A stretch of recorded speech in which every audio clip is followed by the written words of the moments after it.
விநாயகர் என்றால் வினைகளை எல்லாம் தீர்த்து வைப்பவர் என்று எல்லோருக்கும் தெரியும். ஆனால் இந்த விநாயகர் பொய் சொன்னால் தண்டிக்கும் விநாயகர். ஆமாங்க, காணிப்பாக்கம் ஆலயத்தின் அதிரடி ரகசியங்களை பற்றி தெரிந்து கொள்ளலாம் வாங்க. ஒவ்வொரு கோவிலும் ஒரு அதிசயம் இருக்கும். அவை கடவுளின் சக்தியால் நடக்கிறது என்பது நம் நம்பிக்கை. ஆந்திர மாநிலம் சித்தூர் மாவட்டத்தில் 500 ஆண்டுகள் பழமையான வரசித்தி விநாயகர் கோவில் உள்ளது. இங்கு வரசித்தி விநாயகர் சுயம்புவாக தோன்றிய கிணறு உள்ளது. இக்கிணற்றிலிருந்து எடுக்கப்படும் தண்ணீர் தான் இன்றைக்கும் பிரசாதமாக வழங்கப்படுகிறது. விநாயகரின் மகிமைகள். காணிப்பாக்கம் என்ற இடத்தில் இந்த விநாயகர் கோவிலில் ஒரு உத்தரினி தீர்த்தம் பெற்றுக்கொள்ள கூட்டம் அலைமோதுகிறது. அதனை பருகினால் நோய்கள் மற்றும் எல்லா பிணிகளும் எல்லாம் நீங்கும் என்பது பக்தர்களின் நம்பிக்கை. இந்த விநாயகர் தோன்றியதே அந்த காணிப்பாக்கம் கிணற்றில்தான். இவரை சுற்றி எப்போதும் நீர் இருந்து கொண்டே இருக்கிறது. நம் ஊர் பிள்ளையார் போன்று இதற்கு எந்த அலங்காரமும் கிடையாது. நீண்ட தும்பிக்கை, பெரிய காது, சிறிய கண்கள் எல்லாம் கிடையாது. சுயம்புவாக எப்படி தோன்றினாரோ அப்படியே கொழுக் மொழுக்கென்று இருக்கிறார். பக்தர்கள் இவரை பயபக்தியுடன் வணங்குகிறார்கள். இந்த விநாயகர் நல்லவருக்கு நல்லவர், கெட்டவருக்கு கெட்டவர் என்று சொல்கிறார்கள். அது உண்மைதான். யாராவது ஏதாவது விஷயத்தில் பொய் சொன்னால் அவரை தரதரவென்று இழுத்து இங்கே அழைத்து வருகிறார்கள்.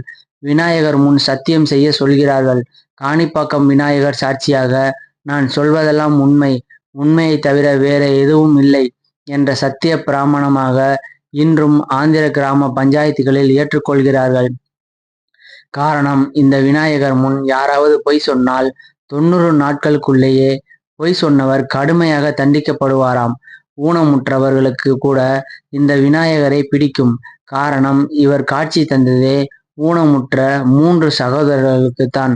இந்த சில ஆண்டுகளுக்கு முன்னால் விகாரபுரி என்ற இந்த ஊரில் 3 ஊனமுற்றவர்கள் இருந்தார்கள். ஒருவருக்கு பேச முடியாது, ஒருவருக்கு கண் தெரியாது, ஒருவருக்கு காது கேட்காது. மூவரும் ஒற்றுமையாக விவசாயம் செய்தார்கள்.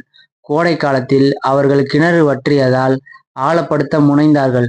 பூமியை தோண்டும் போது ஒரு பாறை மீது கடப்பாறை பட்டு டங்கென்று ஓசையுடன் ரத்தம் பீறிட்டு வருவதை பார்த்து வாய் பேசாதவன் ஐயோ ரத்தம் என அலறினான்.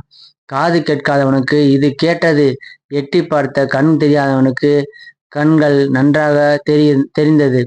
மூவர் குறைகளும் தீர்ந்தது கண்டு அந்த கிராம மக்கள் அதிசயித்தனர். கிணற்றுக்குள் இறங்கி பார்த்தனர். அங்கு வரசித்தி விநாயகர் காட்சியளிப்பது கண்டு பரவசப்பட்டனர். பயபக்தியுடன் வணங்கினர். இன்றைக்கும் மண்வெட்டி தழும்பு விநாயகர் சிலையில் உள்ளது. காணி நிலத்தில் தோன்றியதால் காணிப்பாக்கம் விநாயகர் என்ற பெயர் ஏற்பட்டது.